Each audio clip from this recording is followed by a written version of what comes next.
2008 മുതൽ എനിക്ക് ഡയബറ്റിക്കിന്റെ ഒരു സിംറ്റംസ് കാണുവാൻ സാധിച്ചു. എൻ്റെ പേരൻസിന് ഡയബറ്റിക്കിന്റെ പ്രോബ്ലം ഉണ്ടായിരുന്നു. അപ്പോൾ കൃത്യമായിട്ട് എനിക്ക് കിട്ടിയ മക്കളിൽ 4 പേരിൽ എനിക്ക് മാത്രമാണ് കിട്ടിയത്. അപ്പോൾ 2008 സ്റ്റാർട്ട് ചെയ്തപ്പോൾ അല്പം കണ്ടു തുടങ്ങിയപ്പോൾ പലരും പറഞ്ഞു സ്റ്റാർട്ടിങ് ആയതുകൊണ്ട് അതായത് മെഡിസിൻ എടുത്ത് കഴിഞ്ഞാൽ പെട്ടെന്ന് തീർക്കാവുന്നതാണ്, മാറ്റാവുന്നതാണ്. അപ്പൊ ഞാൻ മനസ്സിലാക്കിയത് ഡയബറ്റിക് വന്നു കഴിഞ്ഞാൽ അതായത് നമ്മുടെ മെഡിസിൻ ഇംഗ്ലീഷ് മെഡിസിൻ സ്റ്റാർട്ട് ചെയ്ത് കഴിഞ്ഞാൽ പിന്നെ എന്താ പറയാ ആജീവനാന്ത കാലം അത് കഴിക്കേണ്ടി വരും എന്ന് എനിക്ക് എന്റെ മനസ്സിൽ ഞാൻ ഗൂഗിളിൽ കടിച്ചു നോക്കുമ്പോൾ എനിക്ക് കിട്ടിയ ഒരു ഇതാണ്. അപ്പൊ ഞാനത് ഒഴിവാക്കി ഏതാണ്ട് 2015 വരെ ഞാൻ മെഡിസിൻ എടുക്കാതെ കീപ്പ് ചെയ്തു. ഇപ്പൊ 2015 ആയി കഴിയുമ്പോൾ ഡോക്ടേഴ്സ് പറഞ്ഞു ഇനി നിങ്ങൾ മെഡിസിൻ എടുത്തില്ലെങ്കിൽ പറഞ്ഞ പോലെ പല പ്രശ്നങ്ങൾ വരാം, കിഡ്നിയെ ബാധിക്കാം, കണ്ണിന് പ്രശ്നം വരാം. ഇതെല്ലാം ഇപ്പോൾ ഡോക്ടേഴ്സ് പറയുമ്പോൾ സത്യത്തിൽ നമുക്കൊരു പേടിയുണ്ട്. അപ്പോൾ അങ്ങനെ ഞാൻ ഒരു ഡോക്ടറെ കാണാൻ പോയി. ഡോക്ടർ എൻ്റെ അടുത്ത് പറഞ്ഞു കുഴപ്പമൊന്നുമില്ല, ഡയബറ്റിക് റിസൾട്ടൊക്കെ നോക്കിയിട്ട് പറഞ്ഞു നമുക്ക് ശരിയാക്കി തരാമെന്ന് പറഞ്ഞു. ഈ ശരിയാക്കി തരാമെന്ന് പറഞ്ഞപ്പോൾ പുള്ളി നമ്മൾ അസുഖം ശരിയാക്കുന്ന കാര്യമാണ് എനിക്ക് ആദ്യം പെട്ടെന്ന് സ്ട്രൈക്ക് ചെയ്തത്. അപ്പോൾ പുള്ളി ആദ്യം എനിക്ക് തന്നത് ഒരു 20 mg ഒക്കാമറ്റ് എന്ന് പറയുന്ന ടാബ്ലറ്റാണ് തന്നത്. അപ്പൊ ഇത് കഴിച്ചാൽ മതി, 2 രൂപ ചെലവുള്ളൂ, നമുക്ക് ശരിയാക്കി വരാമെന്ന്. ഇത് കഴിച്ച് 3 മാസം 1 വർഷം കഴിഞ്ഞിട്ടും നമ്മുടെ ഷുഗർ ലെവൽ താഴ്ന്നല്ലാതെ. അപ്പൊ പുള്ളി എന്താണെന്ന് പറഞ്ഞാൽ കുറച്ചുകൂടി നമ്മൾ ക്വാണ്ടിറ്റി കൂട്ടാം, കൂട്ടി 500 mg മെറ്റ്ഫോമിന്റെ ടാബ്ലറ്റ് രാവിലെയും വൈകിട്ടുമായി. ഇത് കഴിഞ്ഞിട്ട് ഒരു 250-300 റേഞ്ചിൽ തന്നെയാണ് ഷുഗർ ലെവൽ.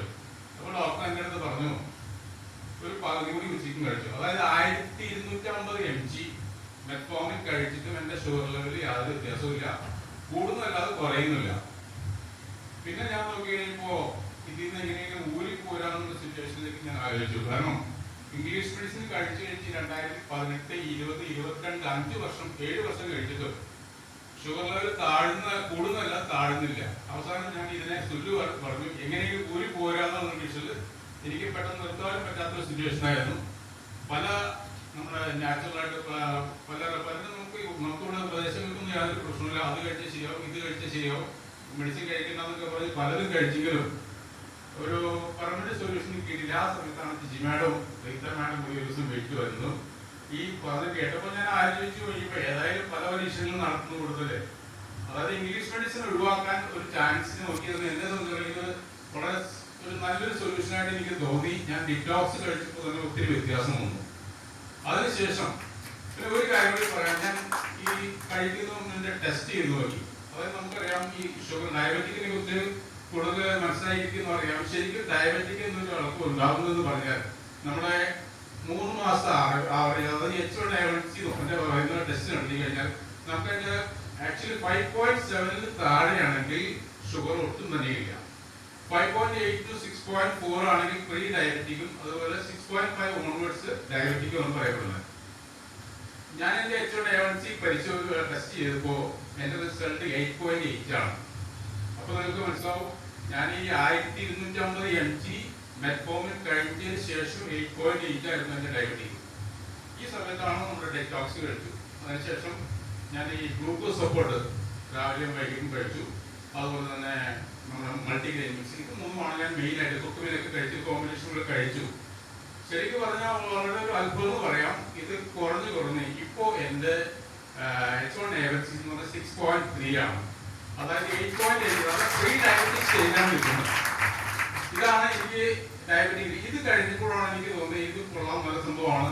അതായത് നമ്മുടെ ലൈഫ് സ്റ്റൈൽ ഡിസീസ് കേരളത്തിൽ നമുക്കറിയാം നല്ലൊരു സ്കോപ്പുള്ളൊരു ബിസിനസ് ആയിട്ട് എനിക്ക് തോന്നി. അതുപോലെ നമുക്ക് വലിയ ഇൻവെസ്റ്റ്മെന്റ് ഇല്ല.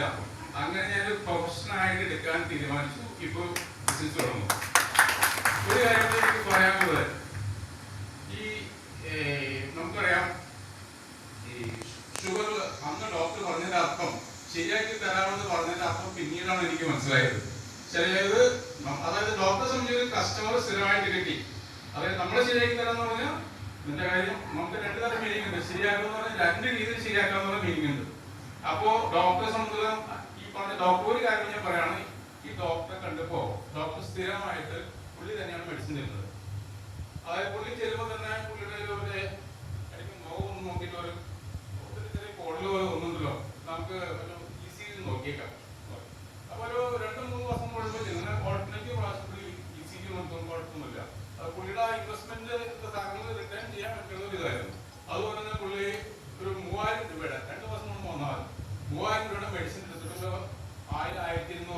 ഡിസ്കൗണ്ട് ചെയ്തിട്ട് മെഡിസിൻ നമുക്ക് 1100 രൂപ. അതും ഒരു തട്ടിപ്പോലെ എനിക്ക് തോന്നി. പിന്നെ ഞാൻ നിർത്തി ഇങ്ങനെയാണ്